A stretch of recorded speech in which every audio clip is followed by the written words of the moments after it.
Hello, everyone. Welcome to another episode of Carlton People.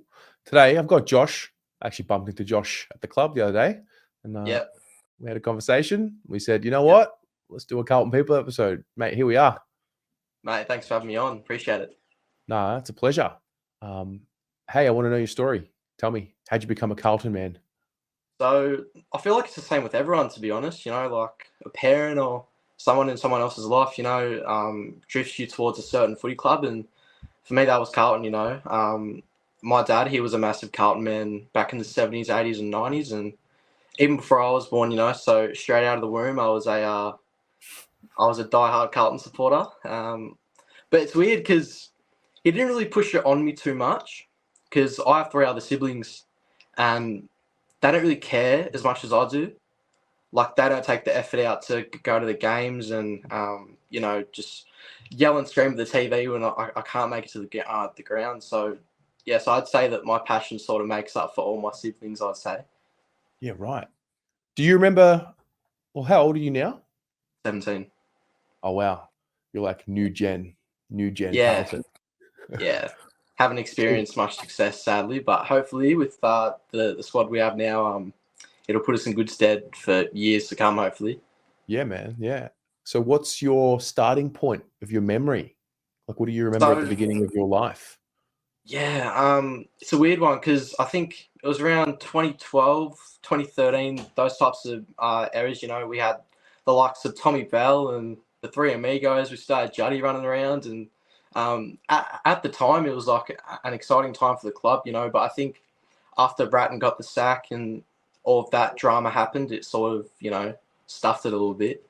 Then we had the likes of Malthouse come in and Robbo left, and yeah, it was not a good period of time, and we all know what happened for the next maybe 8 or 9 years after that. Wasn't exciting at all. Yeah. Do you remember your first game that you went to? I do actually. It was. Damn, I was talking to my dad about it actually last night, driving home from work, and it was Gold Coast Suns at Marvel in 2014. So I was like, I think I was about 7 years old. I was in grade 1, and I remember I was sitting the Gold Coast Suns cheer squad side up in level 3 at Marvel, and at that time it was called Etihad Stadium, and I remember Juddy put on a clinic, and from memory, I think it was Kieran Sheehan's first game. I think. Very good. Very good. I like that.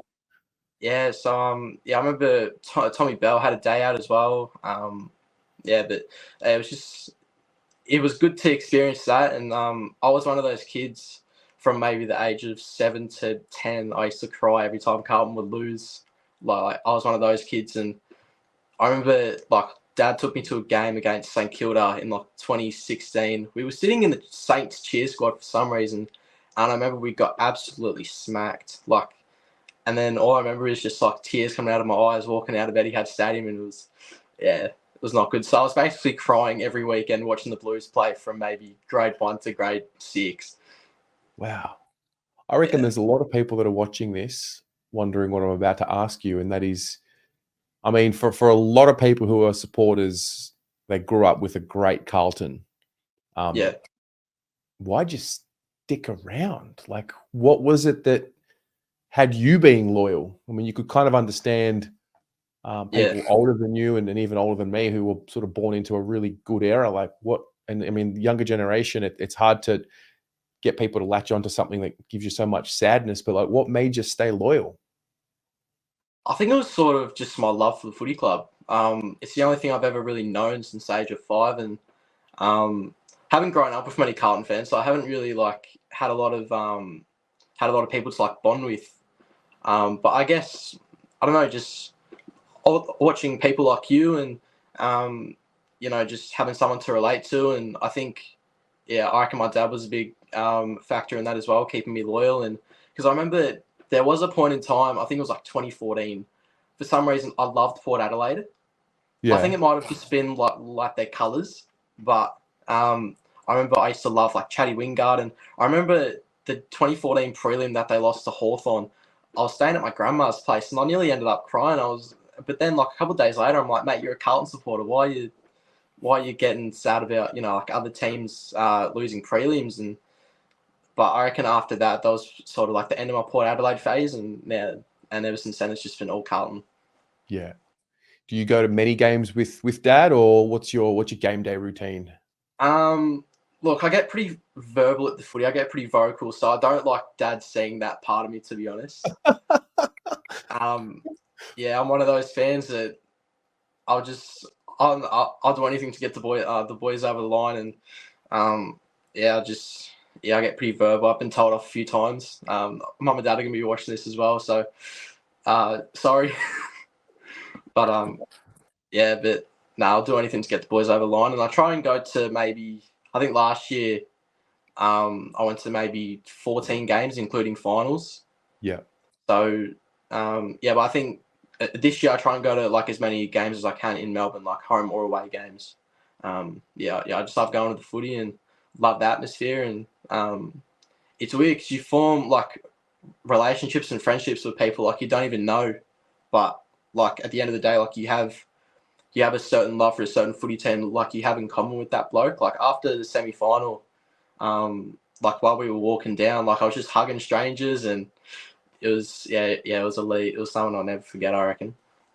Yeah, something really magical about what you've said there, because obviously the world changes rapidly. You would definitely be someone that your whole life you've had a smartphone, right? Like you've been in smartphone era, social media era, Snapchat, Instagram, etc.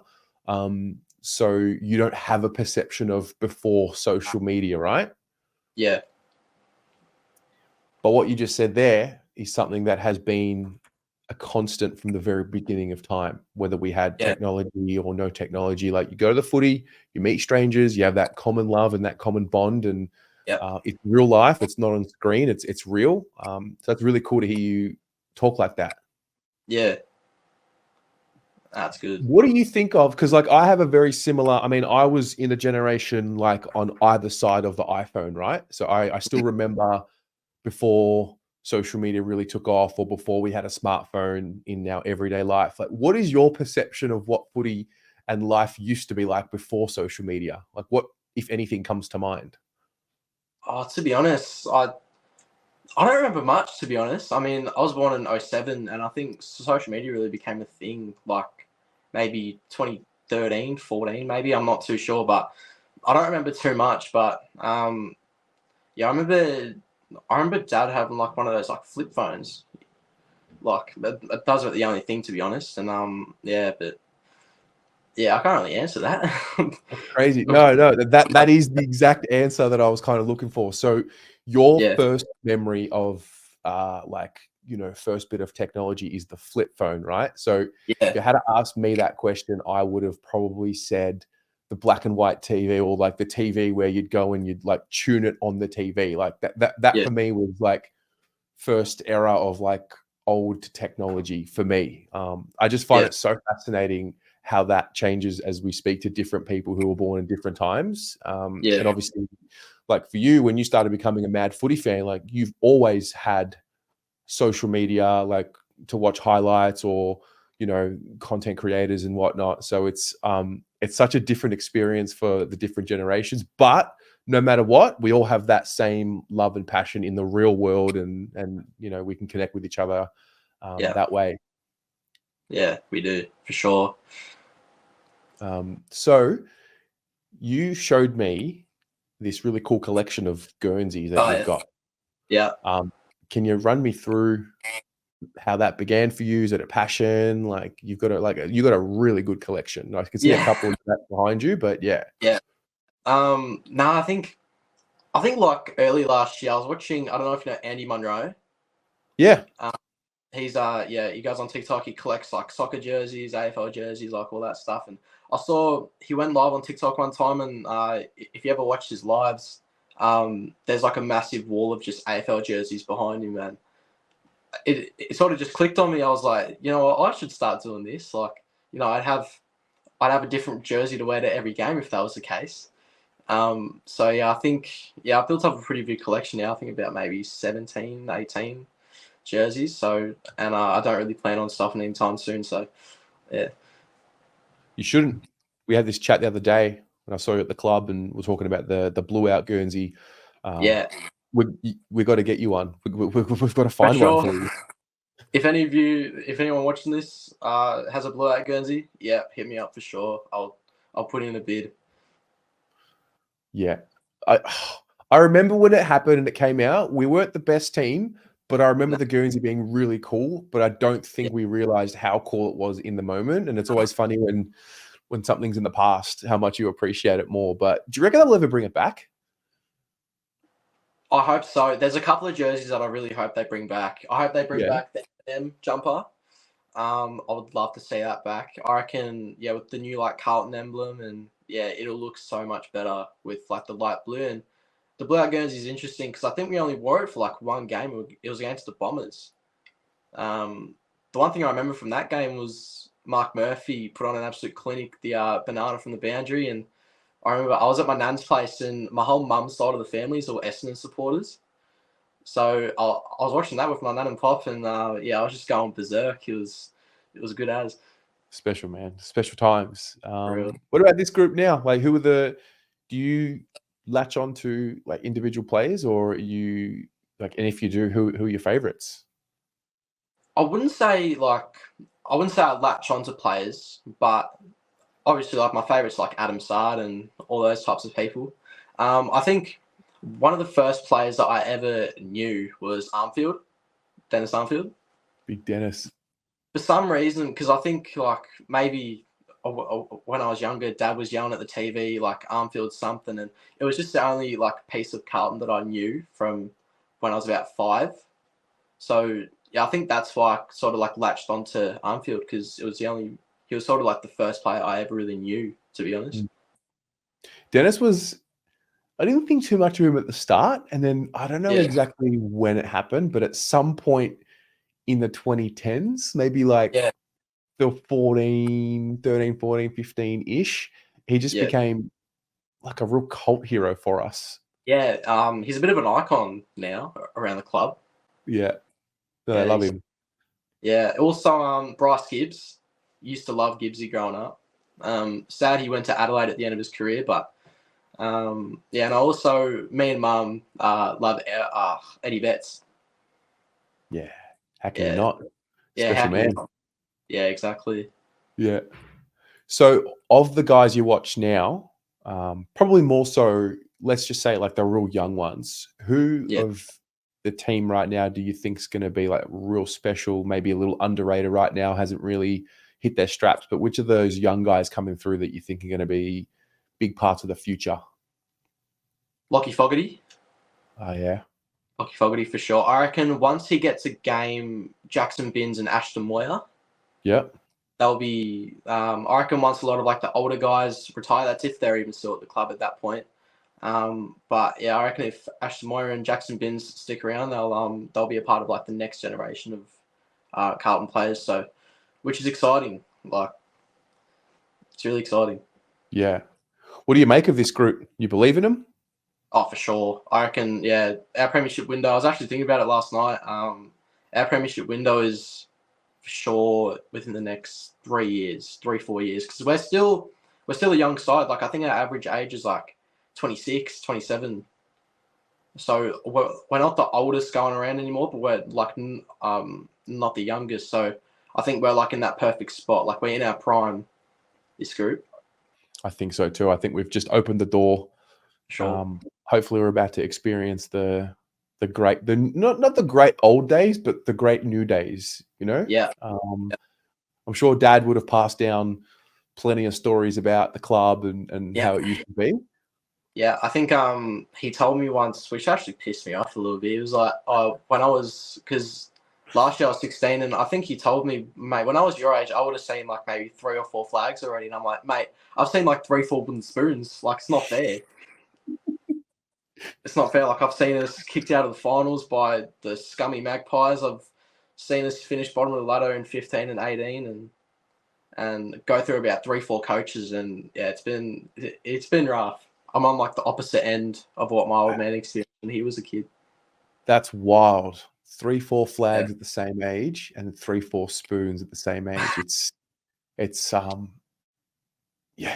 man. It's hard because like we have like, you know, we both know how great the club used to be, and what it Yeah. was, and we've heard all the stories, and it's just like Mm. I don't not believe it, but I didn't live it. I don't remember Yeah, it, so exactly. I can't feel it. Yeah, exactly. Like, how can you feel it if you've never experienced it? Yeah. But I What do feel you reckon? like, pardon? Yeah, go ahead. Yeah, but I feel like with this group now, like experiencing, like obviously it's not a flag, but it's probably the Blake Acres goal is the happiest I've ever been as a supporter. I think I can speak on a lot of people's behalf when I say that, and I remember just like the atmosphere and like it was electric. Like I remember because when Acres was running to the bench, because I think he had like a sore shoulder. And while he was running to the bench before like the centre bounce after he kicked the goal, I remember there was just like a massive roar for like maybe 10 to 20 seconds. And I just had to look around and like just soak it all in. Like it was amazing. Mate, I've never been able to say that I heard people stand up. Like when Doc took the mark just before Oh, he kicked it to Akers, I oh don't think I've experienced or heard anything like that. There was like this it was like insane. collective gasp. It was like, oh, like Yeah. something was about to happen. Yeah. But there was like 80 plus thousand people making that sound, and Oh, wow. Finally, we got one of those moments to go in our favor. Like, because, like you yeah, said, for we sure. had the Jamie Elliott goal. I remember that was similar. He got out into open space, and I thought, oh my God, Yep. like I'm watching everything in slow motion go against me or pick it the week before. And so when Yeah. Doc took the mark and it was like a separation and a parting of the seas almost, I was like, Mhm. oh, we have that special moment finally come our way. Cool. Sure. Because I remember after the Melbourne game, I was watching it in my room. I was too scared to watch it upstairs, where like my mum and my dad were. And with about 30 seconds left to go, dad walks into my room. He's standing like right at the door. I'm watching the game, and he sees Cozzy Pickett get it. He's like, I'll quote it. He's like, "Oh, not this prick." And Pickett kicks a snag, and I'm just like, "Mate, what the hell has just happened?" And then the week after, I was at the game, round 23. I think I told you at training on Tuesday, but yeah, I was sitting Collingwood cheer squad end in the city end, high up on level 4, and I was surrounded by magpies. Like it was absolutely shocking. So I remember after Elliot kicked the goal, I was just like to my mate, like, let's get out of here. It's about to get rowdy. So yeah, I left like 2 minutes left to go, and I remember as the final siren went, that's when I left like the G. That's when I left the gates, and like I touched on before how I was one of those kids that like always used to cry, like after the games, and I saw grown ass men like cry outside the MCG that night. Like it was something that I'd never seen. Like it was just like all the emotions like flowing out of people all at once. Like it was, yeah. I remember one bloke. He was on the phone. He was like, "They do this to me every fucking year." Like, yeah, it was just sad. And I remember just like shedding a tear outside the MCG, walking to Jollymont. And luckily, when I got onto Jollymont, like a train was just arriving, so I was able to get out of there quick Yeah. before like Collingwood supporters were yeah, just up in your face. And yeah, but I remember I'd never wanted to leave the MCG more than that night. That was crazy scenes, man. The beauty of it is we've experienced it, it's Mm. done, and things come in swings and roundabouts. So we're gonna do it to them. I don't know when it's gonna happen. I don't know if it's this year or next year or Yeah. in the future when, but we're gonna break their hearts Oh, for in sure. finals or with finals on the line or something like that. We're gonna do it to them, and we're gonna get our turn. So I'm glad that our turn to be devastated. We've felt it. I Yeah. look forward to being on the other end of that. Yeah.